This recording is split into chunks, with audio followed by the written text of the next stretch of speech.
এবং কংগ্রেসের নেতা কর্মীদের এবং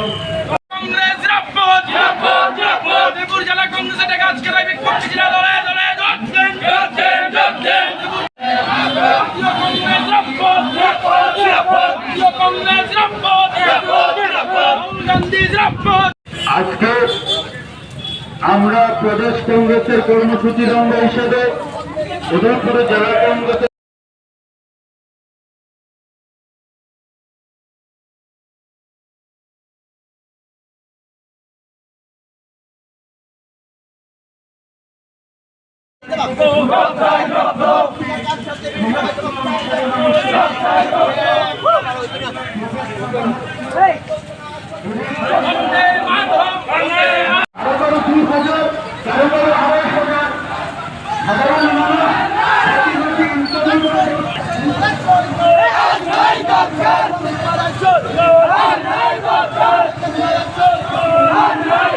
মাসুলের নামে আমরা কি দেখতে পাচ্ছি? সাধারণ মানুষ যখন বিদ্যুৎ দপ্তরে বিদ্যুতের বিল দেওয়ার জন্য যায়, কোনো মানুষের 2 মাসের বিদ্যুৎ বিল 1 লাখ টাকা পর্যন্ত চলে আসছে। সুদীপ রায় বর্মনের উপর সেখানে আক্রমণ করা হয়েছে, সুদীপ রায় বর্মন সেখানে আহত হয়েছেন।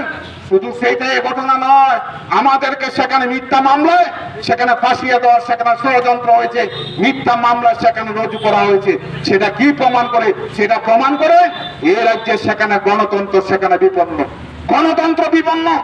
গতকালকে দেখলাম ভিলিনিয়াতে বিরোধী একটা রাজনৈতিক দলের কর্মীর প্রয়াণ দিবস উপলক্ষে সেখানে স্মৃতি চারণ সভা চলছে। সেই সভাকে বানচাল করার জন্য বিজেপি হায়নার দল সেখানে উপস্থিত হয়ে অস্থির অঙ্গি ভঙ্গি দিয়ে সেখানে স্তূপান তুলেছে। অর্থাৎ ত্রিপুরার যেখানেই বিরোধী দলের কর্মসূচি হবে সে কর্মসূচিকে বানচাল করার জন্য বিজেপি হায়নার দল সেখানে পরিকল্পিতভাবে লাঠি সুতা অস্ত্র শস্ত্র নিয়ে সেখানে হামলা করছে। আপনারা আগরতলা দেখেছেন বিভিন্ন কর্মসূচিতে, সারা রাজ্যে বিভিন্ন কর্মসূচিতে সেই সমস্ত গভীর সেখানে পরিকল্পিতভাবে বানচাল করার সেখানে ষড়যন্ত্র চলছে। সেই ঘটনা প্রমাণ করে বিজেপি সেখানে শঙ্কিত, বিজেপি শঙ্কিত, বিজেপি সেখানে শঙ্কিত, বিজেপি সেখানে ভয় পাচ্ছেন, কারণ তাদের পায়ের তলে সেখানে মাটি চলে যাচ্ছে। মানুষের প্রতি তাদের বিশ্বাস নেই, মানুষের প্রতি তাদের ভরসা রাখতে পারছেন না। সেই কারণেই তো এই সমস্ত সেখানে ঘটনা করছেন।